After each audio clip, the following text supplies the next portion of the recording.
No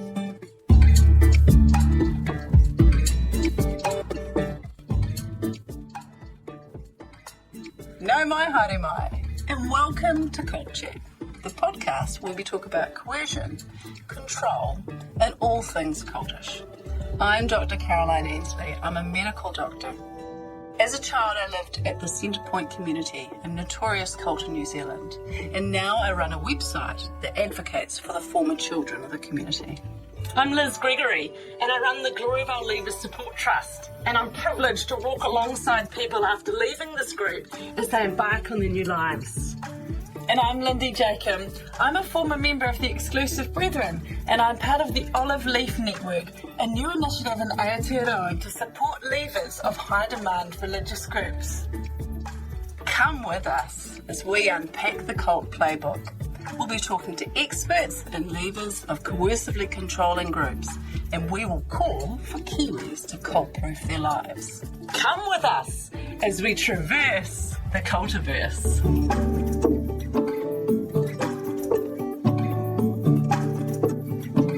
A warning, this podcast contains references to subjects and discussions which may be difficult for some people to hear. Please take care of yourselves and your whānau when listening.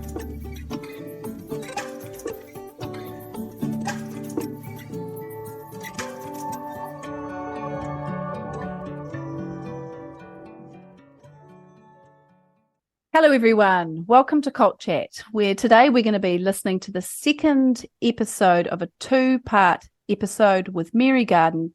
She's an author, and particularly be talking to her about the story that she shares in her book, The Serpent Rising.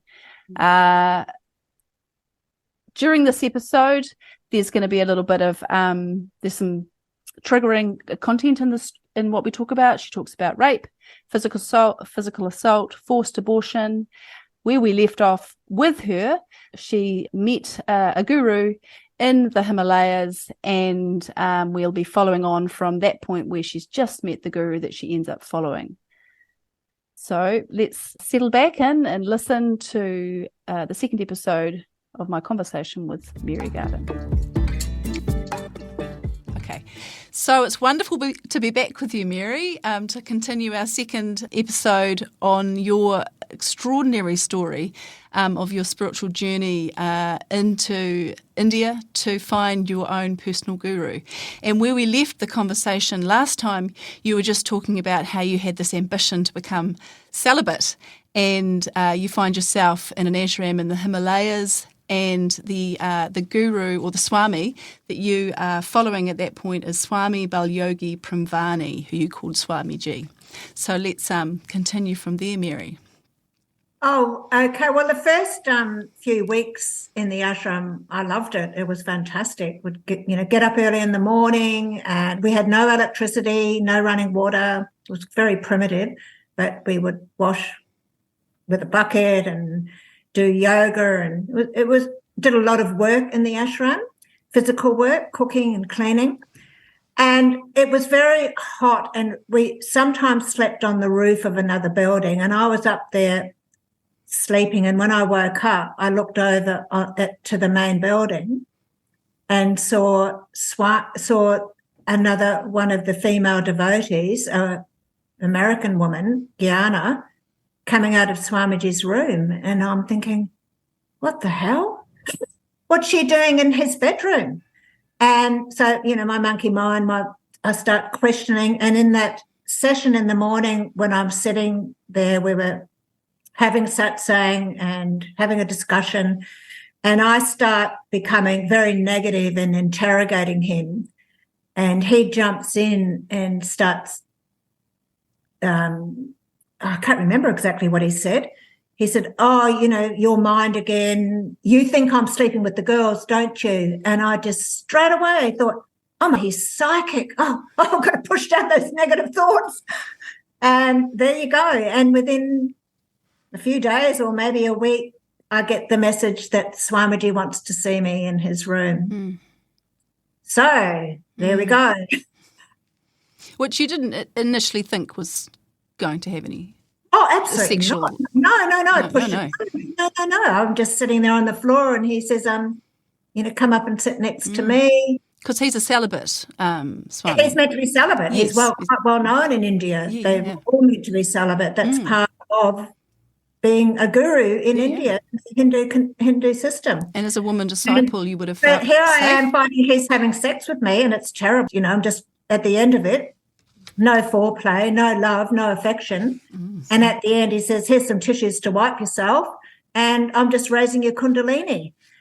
Now, I'm wondering now, because it's only a few years ago that a former disciple actually told me, and I don't mention it in my book because I was not aware of it, that he was actually slipping us drugs, and he used to get it from someone used to bring it up from Goa.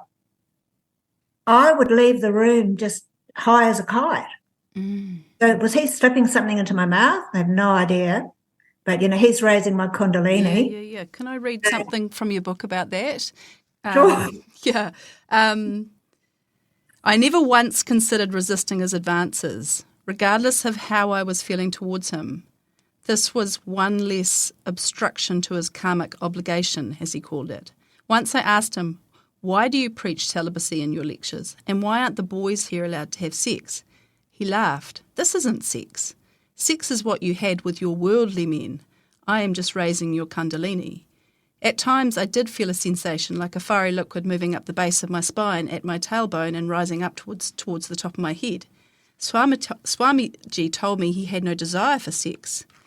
His raising of our energy, or kundalini as he put it, was something he did only for our own sakes, to remove deep samskaras from our subconscious, to eliminate all the impurities that had penetrated us from years of sleeping with worldly men. He insisted that this was the only sadhana I needed here. I believed him because each time we had been together I felt energized, but at the same time my mind still became still and peaceful. Oh, yeah, that's a good... So who knows? I don't know whether he slipped me a drug. There's some things I just don't understand, but that really trapped me. Yeah, I can imagine it would. Those experiences. And I think that's what traps a lot of people in these Eastern cults. They're not necessarily all harmful, but just the chanting and the music and the Swamiji, just mind-altering. Yeah.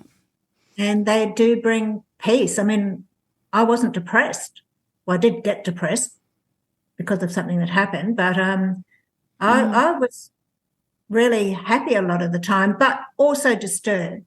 Swamiji would flip into this rage, very much like my father, and become extremely angry and physically violent with some of the Indian servants and some of the Western men. We called them boys. I mean, he was really cruel. He'd beat them and push their head under the water in the tank, and I would just be horrified, and I'd often just run round the back and start pushing everything back into my orange backpack and want to run away.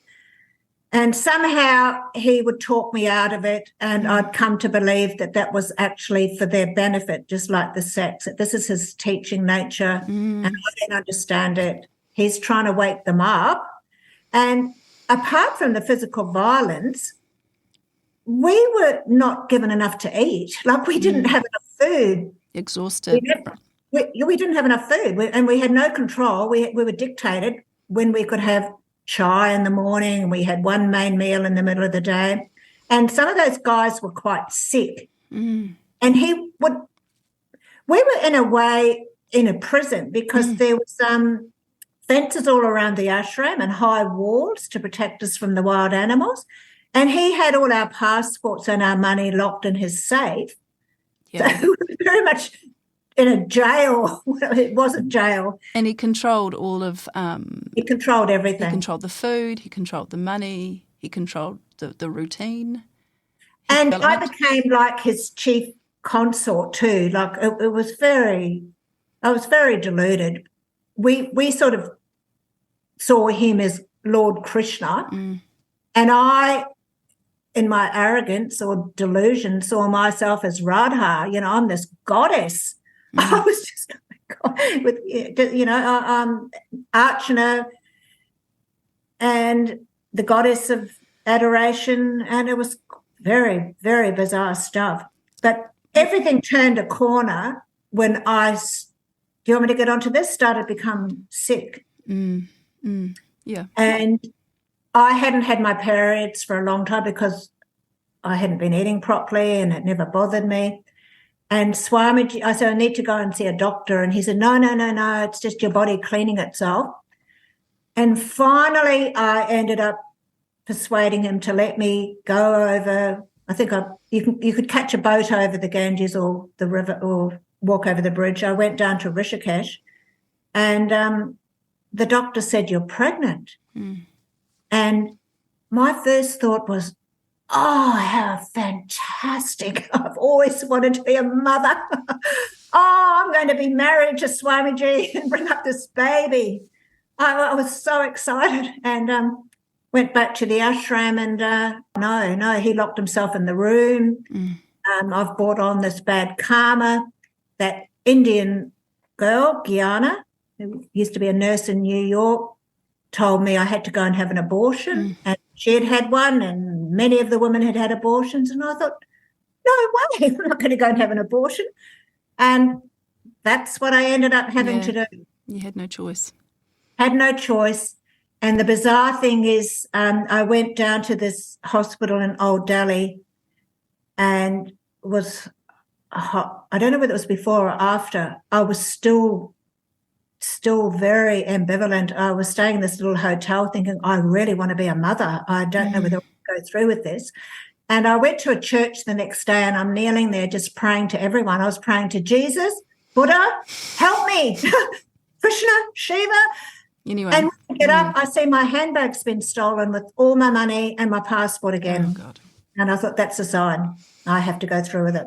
And the most horrifying thing was realising, and I don't remember at what point I realised that I was actually 6 months pregnant, very advanced. And the first procedure didn't work, so they induced me, and I had no idea what that was. And it was the most, don't really want to talk about it actually. No, and it was awful, and that's enough, I think. It was awful. You had no choice really in the matter because of the captivity you were in, and you were completely unsupported. And then when you returned... But I became depressed after that. So, yes, of course you did. I hadn't had any depression for several years. My whole life turned around. And what happened in the wake of that abortion is... Look, part of it's New Zealand society. Like, it wasn't just India of just repressing emotions. I'd never really felt very angry in my whole life because the whole of society and schools was just, push down your anger. You can't be angry and not even be that sad. And this rage arose in me, and one morning I raced into the meditation room with this long spear that was used to ward off wild animals, and I'm screaming at Swamiji in front of everyone like, you're a murderer, you killed my baby. So this rage came up. So the abortion was the beginning of the end. Yeah. And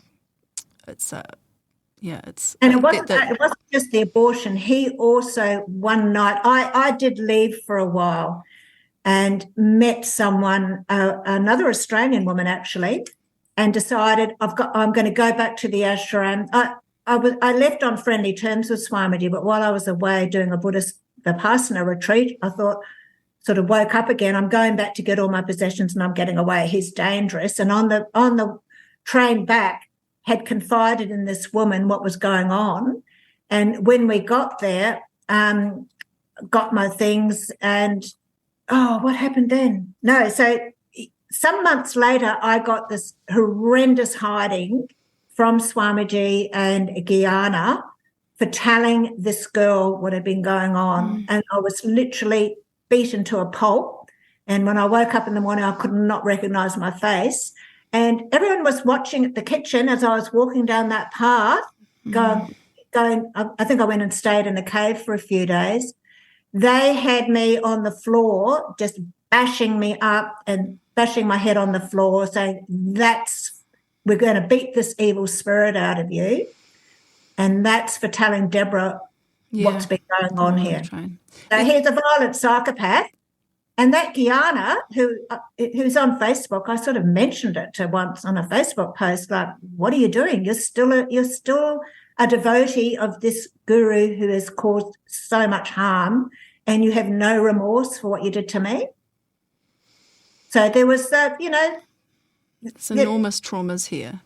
The abortion was the beginning of the end, and I was not the only one. There were scores and scores and scores of women beaten and abused by this psychopath, and he is still teaching. He is still there on Facebook. Absolutely. There are still people going up to worship him, and still some of those women that I were there making excuses for him and blaming and shaming me for writing my terrible book, which I'm so proud of. Yeah. Well, your book does do a marvellous job of highlighting those cumulative traumas that happen over time and are utterly minimised and gaslit, and also sort of highlights the trauma bonding that develops as, this guru causes the harm, but then he's the one who brings back the good feeling as well, and repeatedly your attempts to flee and then the coming back. And, your hopefulness that it'll be different this time, and you're taking responsibility for his behaviour and how his behaviour is justified in the context of a belief system that you're invested in. This is what I sort of saw and read in your book, and which I think is why it's a fantastic read, because it does highlight the abuse, the master disciple abuse so well. I guess that leads me on to the whole idea of exploitation, which you have already talked about here. The swami so unashamedly exploited you. Much of it was sexual. All of it was justified by him, that it was for your own good, that it didn't benefit him. Now, as a much older woman, how do you look back on the way that you were so manipulated to eventually believe you were in love with this man and that it was for your own good? How did you experience the control? How did your experience of control with a swami differ from the coercive, controlling, intimate partner kind of control? Because this is the bit that I find a little bit confusing in your story, is in many ways it sounds like intimate partner violence and coercively controlling intimate partner violence, but it happened in the context of a group where everyone was around, was also trained in the same way. How are they different, or is it just the same? It's exactly the same. It's on a continuum. So I ended up back after this horrendous journey in India with abusive men in Malani, and I've written about this in my new book coming out in a few months.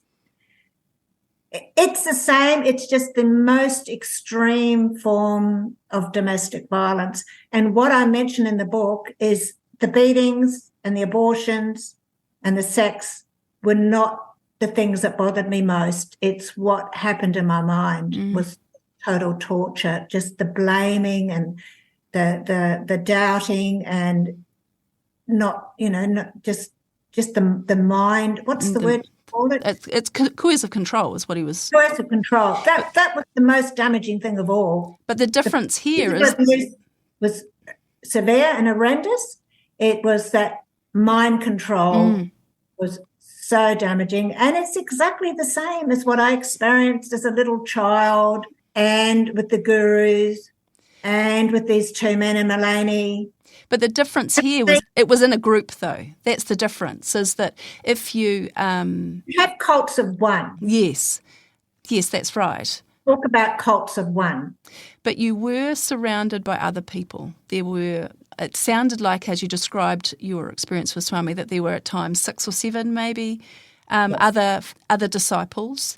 And so to me, the fact that it was a socially acceptable behaviour, that everybody around you accepted, watched, did nothing to intervene with.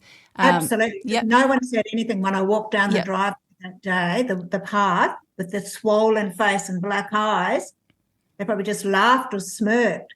And they were all being abused too, and everybody else was endorse or allowing and enabling that through continuing to worship this man.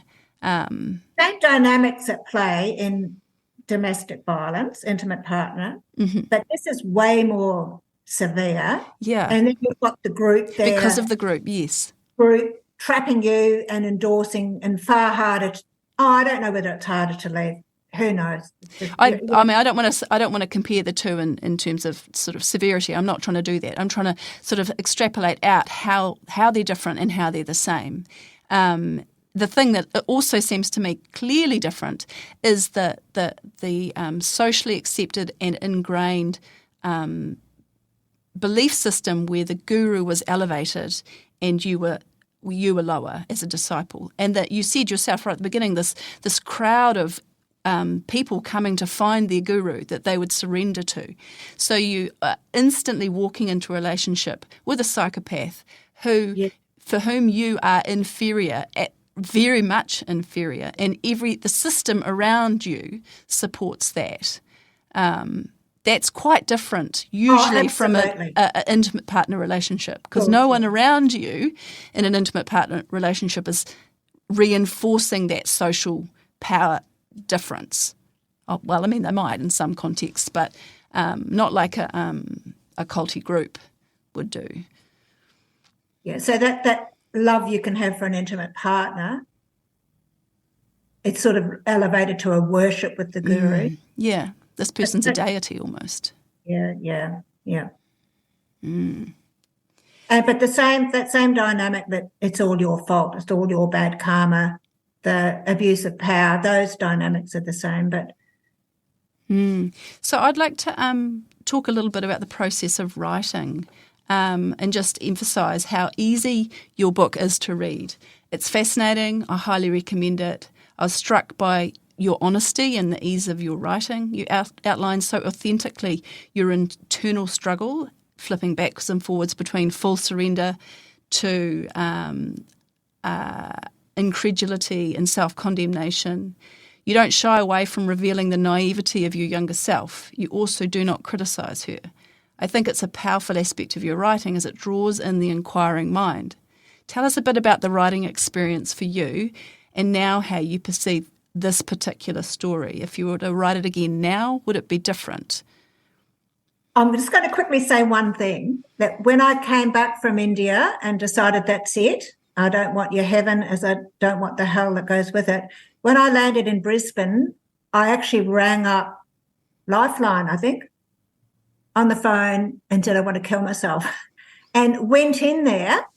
And at the end of that session, the woman said, "Oh, my God, you're so fascinating. I've never heard a story like this." So I have a good capacity to disassociate. So I would have gone in there and probably split off and not actually told this woman what was really going on for me.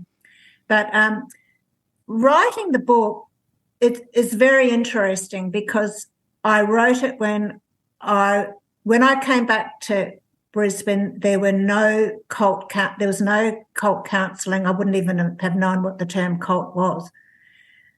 And so I just sort of buried it all, split off, became a mother, it was very, very happy years for me in Brisbane. I was married with Kevin, had 2 children, just, didn't have to worry about money. It was a beautiful, beautiful time, and just pushed all that pain down until I started writing this book.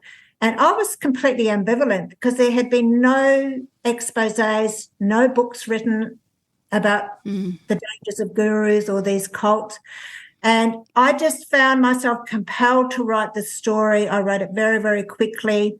It just I was waking Kevin up at night. Look what I've written. It just sort of whooshed out of me. And I was completely ambivalent until I got to the abortion chapter. And because at that time I thought, I could take my children back to India. It was such a beautiful time. I might find my real guru, take Kevin back. We'll all go on a spiritual pilgrimage.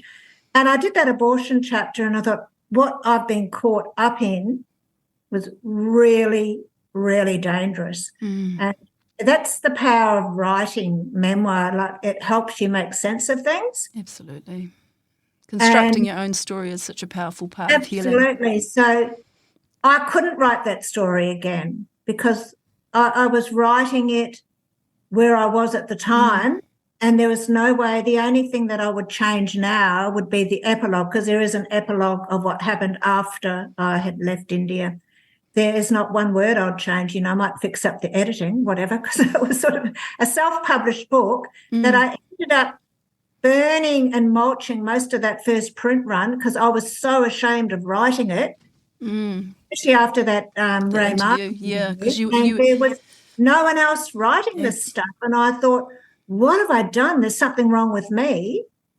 So thankfully, someone encouraged me to write a new edition in 2003 and let it be the memoir that it is. And now I've had 3 interviews this year about this story. Yeah, it's interesting. It's just had enduring appeal. And I think the appeal is that the way it was written was not as, I've been in a cult looking back. I actually was not aware that anything. I just thought this is an amazing story I have to share. Yeah, and that freshness comes across, that like I said, that naivety, the innocence, but yeah, I agree, it is a timeless story. And the thought that I'm having as you say those things, you talk about the shame that you felt and mulching the book in the garden, which is such a tragic thing for you to have done with your own work, is that people like me are standing on the shoulders of people like you, because you've been doing this for decades, trying to make this story educate, make people aware of the harm, and you suffered for that, through that, the stigma and the shame you experienced after you released the book, which is so tragic to me. But I haven't done that much though. It actually got when the book, the second edition came out, I sort of went on this cult crusade and went to America and gave a talk at a big cult conference. It just got too depressing, and I really couldn't cope with the cult apologists blaming us even more, that you don't trust the story of someone who's escaped, and I just wanted to do something more positive. So that's why I ended up. So I gave quite a few talks and wrote quite a few articles, especially on the Hare Krishna sexual abuse. I did my bit, but I thought, I think I'll just write about my father. That'll be a much more fascinating story. Write about Pioneer Aviation, and I just found I don't have the courage that Anki Richter has. Well, your work is out there, Mary. It's in the world. Sometimes I feel a bit guilty. I should have done more, and I thought, no, I've done all I can. Yeah, well, like I said, it's out there, and you read this book and it's moving. So, anyway, the really interesting thing before we go is that luckily I've got all these letters I wrote to Margaretta because she kept them all, and I found them in a box in your her older garden. sister, my older half sister, and I saw in this letter, I didn't realise I wanted to bring the Serpent Rising over to New Zealand and publicise it and sell it. And I've got in this letter that my mother wouldn't let me because what would all my friends say?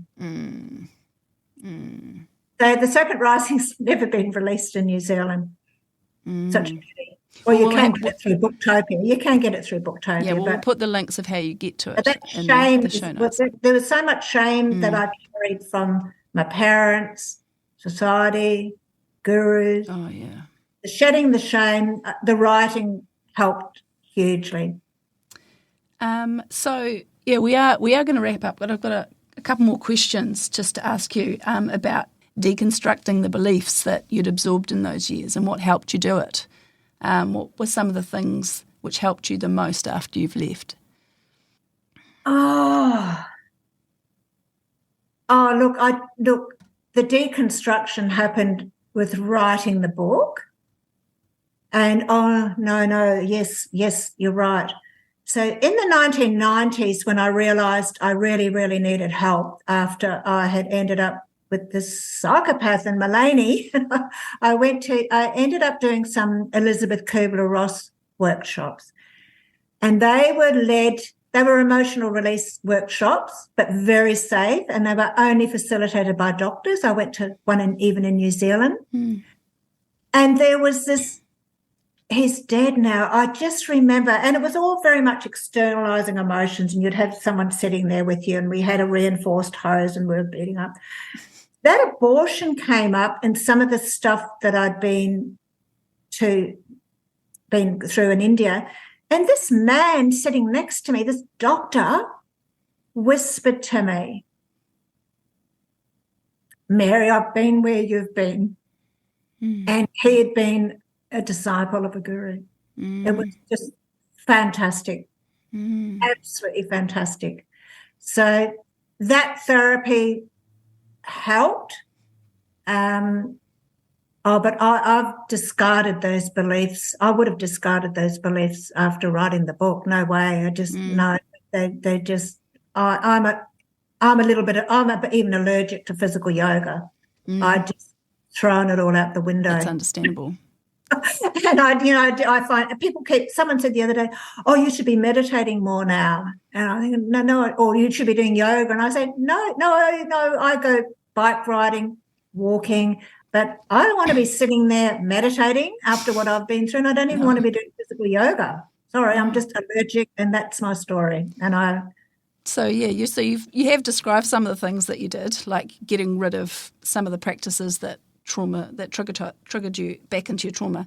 But I'm also wondering about what some of the challenges were for you in integrating these old experiences of being a disciple of the guru with the life that you forged for yourself. Oh, look, to tell you the truth, I think I'm an addict. I went and saw this teacher up in Budrum. He's now in Queensland. He thinks he's Jesus. And I went up there because a friend had gone, and I thought, I'm going to go there and expose him. And on the second time I went up, I stood up and walked out because I thought, I'm going to get caught. I will not go near any groups because I think that I will never be able to get rid of that that tendency in me. I'm a complete addict because I did, with my husband, go to a small group for a while called Ken Dyers. He ended up in jail for sexual abuse. So, I don't trust myself. I'm not very good with groups. I find it very, very hard. I belong to a fantastic cycling group, but I still have I hope your cycling group doesn't have any culty behaviours. I'm not very good with groups. I'm just, I love my family and I like walking. I'm quite a loner, but no, I just think I've got that. It's just like a drug addict. I just will not go near anything. So you've come to know yourself. And how to keep safe. I haven't discarded spirituality. I really, I'm sure there's something else. There is definitely something, and but it's not to be found in a group out there.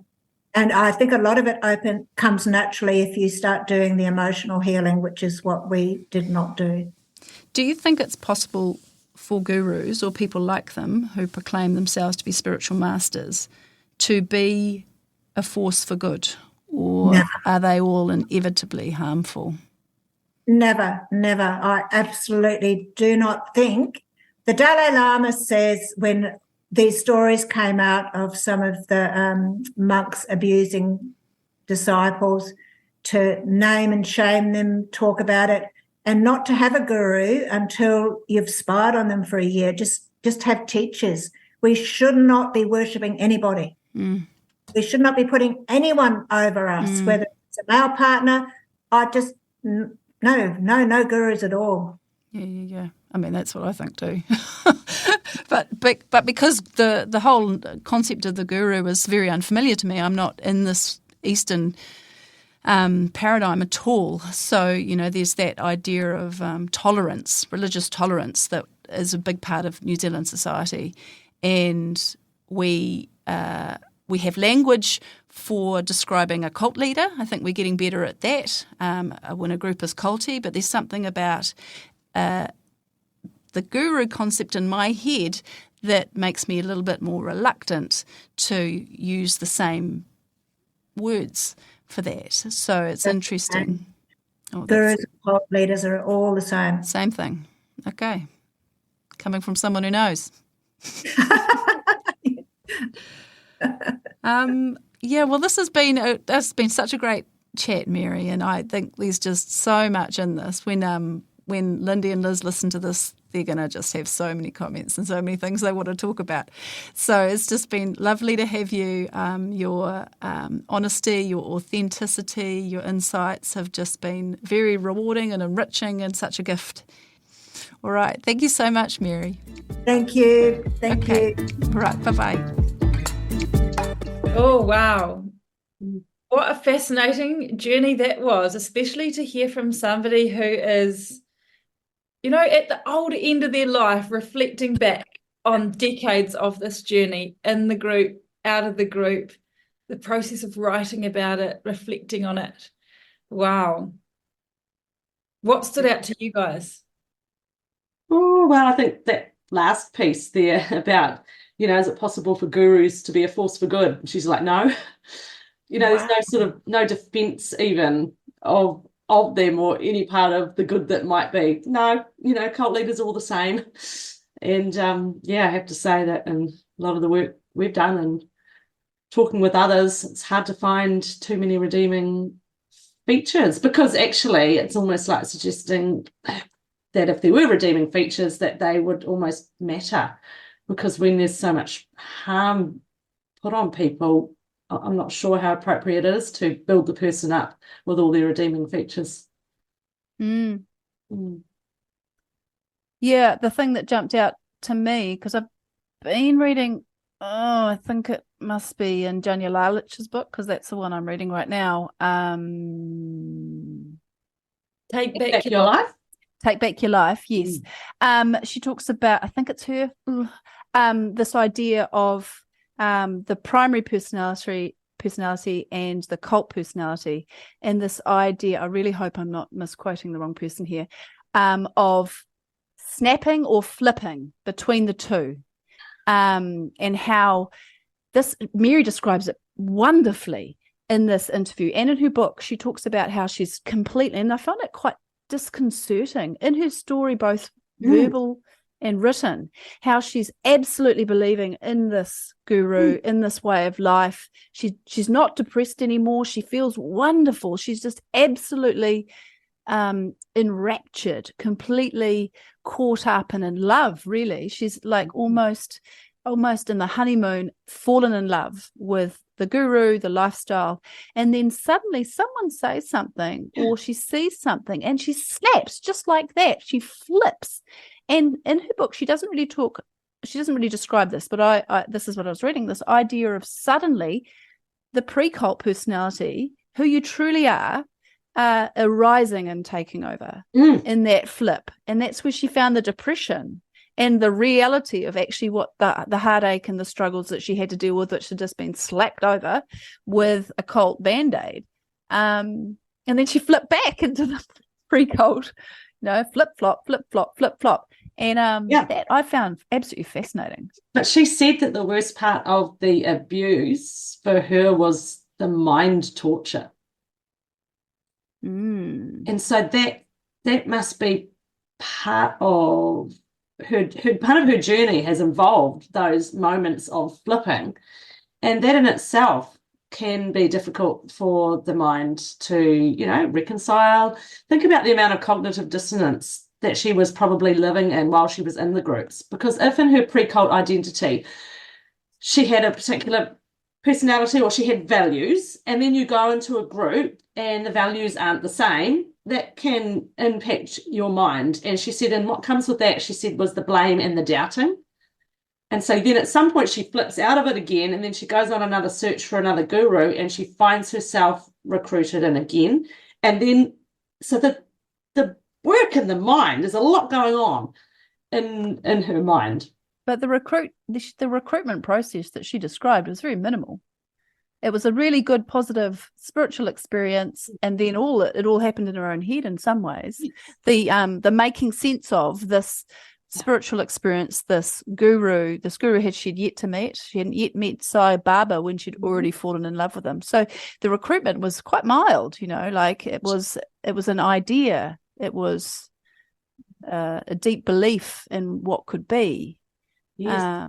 Perhaps that's where she has self-reflected well and said, I think I'm an addict. Yeah, that was really powerful. Yeah, and how she avoids groups now. Boundaries now. Yeah.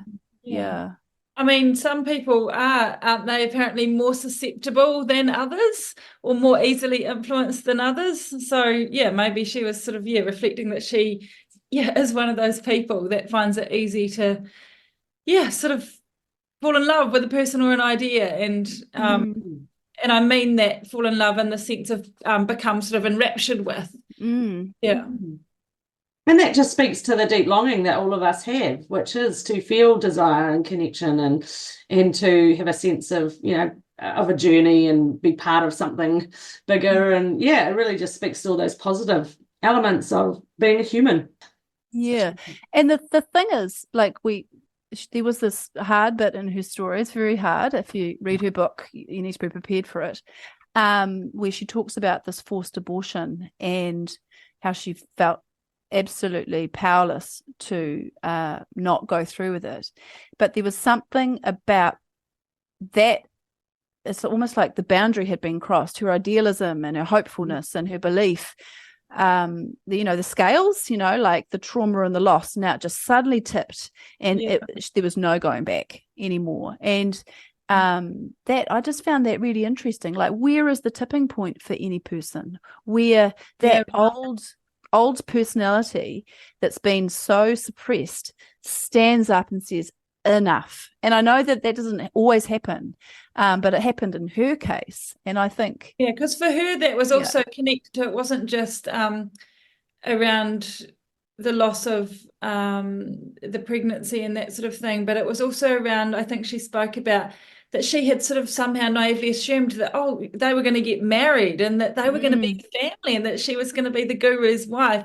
And so it was actually this, almost like a double betrayal of not only the betrayal that he didn't want her child, but that he didn't want her. He didn't want to be her husband. He didn't want her to have that status of being the guru's wife. So it was really like the balloon was popped, of the idealism, and she then began to really realize in its rawness the lie around, hang on, this guy's supposed to be a celibate guru, and yet I'm not the only one he's actually having sex with. There are all these other women as well, and how the heck does this marry up? Like, those things sort of pushed their way to the front, didn't they? Those questions were, she couldn't keep denying them. I thought it was, it's deeply sad, a part of her journey, and it makes you reflect on the moral injury sustained by people in groups, the things that they do while they're in there, that they then afterwards have to live with the after effects of it and processing it. But it actually speaks to the process of someone in a cult group. Someone goes in with values and ideals, and if they were to look ahead, remain in the group and look ahead and see what their values and ideals are, say 50 years down the line, they would be horrified. They would never join the group.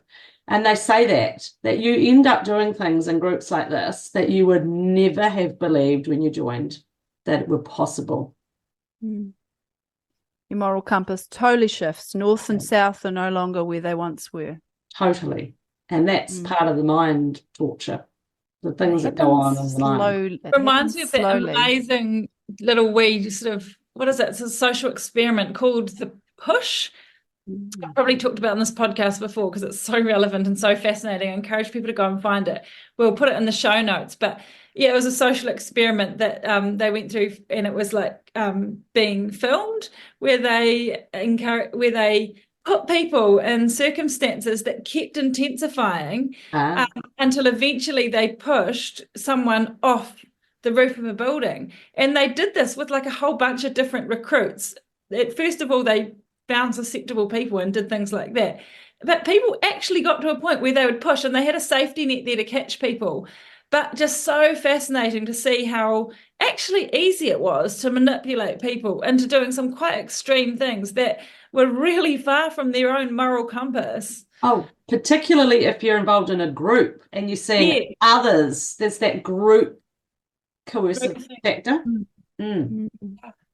I'm interested in the part about her writing a book about her experiences and how she described both the therapy of that and how, what helped you the most, actually getting my story down. Deconstructing through writing. Yeah. And then there's some trauma in it too. She talked about how she burnt the first draft, she mulched the first draft of the book because she was so kind of stigmatized, shamed, I'm not sure, having it being kind of one of the first people to actually have the story told in the 80s, I think. And then that interview was sounds like a pretty ignorant and socially irresponsible talk show host or media person, though probably appropriately for the time, in fairness, and how, just being made to feel small for this really brave act. I need to apologise for my cat meowing in the background. So sorry, viewers. Okay, Can't hear it. He'll get louder. Yeah, she talked about writing helping shed the shame.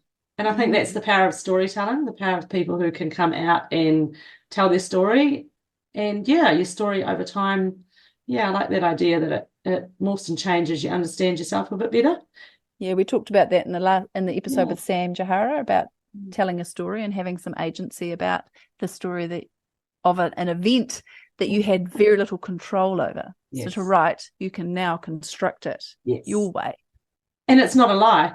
That's the criticism. No. I remember some of the Galore people in the employment court, current members, saying to people who'd left, wow, that wasn't your story while you were in here. You said you loved it and it was all great. And now you're saying this. You're reflecting badly and wrongly on things that happened. They're like, no, I didn't have power over my story and I wasn't able to speak, but I can now. And I can reflect. I find it interesting that her family didn't want her to print the book in New Zealand. There was this feeling of, you might be embarrassed about what other people might think about you. Yeah. I hope that's changing now.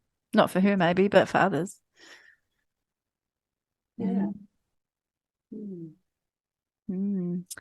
So I also identified with, she talked about this point where she was in a workshop, an Elizabeth Kubler-Ross workshop, and someone who'd followed a guru was next to her, and he said to her, Mary, I've been where you've been. And he just gave her that little moment to sort of say, I see you, I understand there's a lot of shame here, people aren't talking about it, but I understand this. And we've talked before, I think with that episode we had with Tora, about the power of telling others, reaching out to others, and finding people who connect with. I struggled in the first few years. I started to sort of really examine my history with Centrepoint to find people who were willing to talk to me about what happened at Centrepoint. There was a lot of resistance, sort of hesitancy, wariness, suspicion, and it took quite a lot of time to build trust in people. And then once that was there, whoa, the stories flowed out.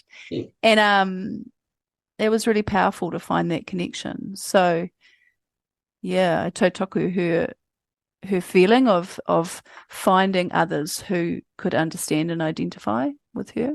Yeah, and just interesting to watch her journey. Like, she wrote that book, and here she is all these years later, sort of stepping back in to reignite some of the thinking around it. And I wonder what it was like for her post-interview.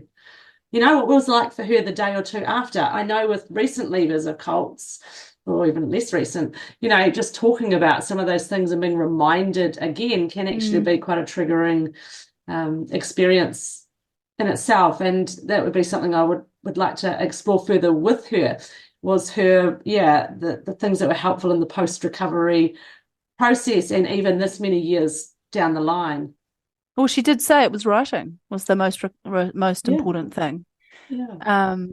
But after having a re-triggering, say, in a conversation like this, what is her network for dealing with the issues that might have re-arisen after speaking to us? Yeah, that's right. What's her network? Does she talk openly with this about family? Is this a part of her life she's written a book about, put in a box, and kind of has left there? I'm just curious. Yeah, it's curious. We didn't ask about that. It's could have been a good question. Because I think people, I've heard them from, my experience with people leaving Doravale.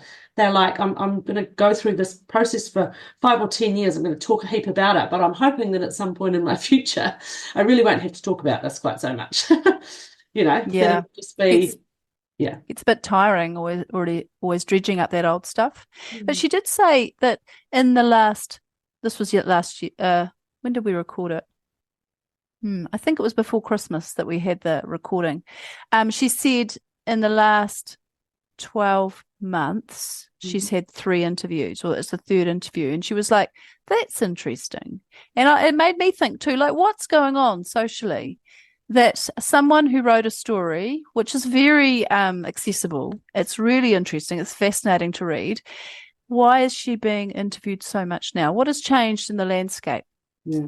That podcasting. People have started podcasting a lot more. I mean, ordinary people like us, starting up a podcast. Maybe, there's a explosion of podcasts available, right? Totally, but I think there's more awareness of the cultosphere. Well, there's more. You just think high-profile people like Tom Cruise involved with, say, Scientology. You've got Nexium, which involves some, sort of famous actors, and big American cults getting attention, and then in your own sort of country, the big things going on with Jehovah's Witnesses across, there's royal commissions in different countries. I think there's just a growing awareness. Court cases in South Africa and New Zealand. Yeah, I think there's... And lots of stuff on TV, but TV is not driven by social justice. Netflix is not about exposing stories to make the world a better place. They're about selling shows. People watching them, clearly. Lots of interest, right? Yeah, so it's they know that it will sell. And is it just, are people just curious and want to hear an interesting story, so they get Mary to talk about her guru experience, or do people actually want to change things? Oh, no, I think people are. There is an element where we're just curious, right? Yeah. Yeah. Mm. Yeah. I like to think that people are watching them because they know someone who's come out of one, and they're watching to get a better understanding. I know that in our sphere, there's a lot of that. Watching for educational purposes. That's a good thing. Yeah, that is a good thing. But not what I watch. Entertainment isn't going to change the world, though, is it? No, it doesn't. I didn't watch Tiger King to get educated about the plight of tiger cubs in America. You didn't? No, but I am worried about it now. They're going to ask you for money. I think that was a really interesting. Anything else there that jumps out? I'm fascinated there. This was her journey. What decade did that sort of begin in, Kaz? 60s, 70s. Got you on the spot now. Somewhere around there. Yeah, a wee while ago, right? Whereas, and I'm fascinated that, I've got a bunch of acquaintances and friends who are really into the guru scene and who really love and value their gurus in their lives. And at the moment, from the little I see anyway, it doesn't seem like a bad situation necessarily. I guess not all gurus are harmful according to a lot of people, but so it was interesting that from Mary's perspective, she was like, yep. No, they're all harmful, they're all problematic. Maybe some people just aren't as harmed by the guru that the people you're hearing from aren't harmed by. Maybe they are more harmed. Obviously, some gurus are more harmful than others, right? Just like some people are more harmful than others. Oh, that's right. Look, if they've gone from guru to cult leader, run. Yeah, but is this not a guru? I guess my conversation with Mary kind of elucidated the fact that anyone who's saying they're a guru is a cult leader, just in a slightly different form. Right. She said at some point, a teacher is a good thing. But a guru is someone who is saying that they're above other humans. Yes. Right. Giving themselves an extra divinity, an enlightenment. Yeah, and they can't be questioned. They know what you need more than you know. They're channeling. Yes. Something that you aren't. Yes, they're a conduit between you and a divine authority. So already they've set themselves up. But let's be honest, in the Christian scene, there are loads and loads of Christians who put their pastor in that exact same category, or their religious leader. I'm not speaking about my particular context or Maybe the more mainstream churches in New Zealand are not necessarily like that always, but I mean, that was a lot of some of the issue that went on with Arise blowing up and that sort of thing, was giving way too much authority to one leader. And there's lots of examples of Christian religions and churches where that kind of hierarchy, where the pastor or the religious leader is the conduit that has to mediate the presence of God. Yeah, so, It's problematic. Same it's problematic. So yeah, that is where the alarm bells need to be ringing. and I No think gurus, she says, cult leaders are all the same. I'm surprised you also don't have a Judith Herman quote there, Kaz. Yes, but you know what? don't. We don't have time for Judith Herman now. It is time to wrap up. And I guess there'll be heaps more Judith Herman quotes to come. Lots previous episodes, plenty more to come. Maybe one day we should invite her onto the show. Oh, love that. Okay. Well, everyone, thanks for joining in Cult Chat. We're always enjoying our time of sitting around chatting and conversing. Thanks for listening in. Thanks for sharing us on your social media platforms. And we will see you back here for another episode really soon. Bye, everyone. Ka kite. Farewell. See you later. If anything in today's episode was difficult or upsetting for you and you would like to talk to somebody, we encourage our New Zealand listeners to free call or text 1737 for support from a trained counsellor. Or you might like to visit the resources section of the Olive Leaf Network website, where you can find a range of organisations and resources that might be able to support you. We would also like to remind you that the views and thoughts and opinions that have been expressed in this program are the speakers alone, and Cult Chat does not necessarily endorse or share them.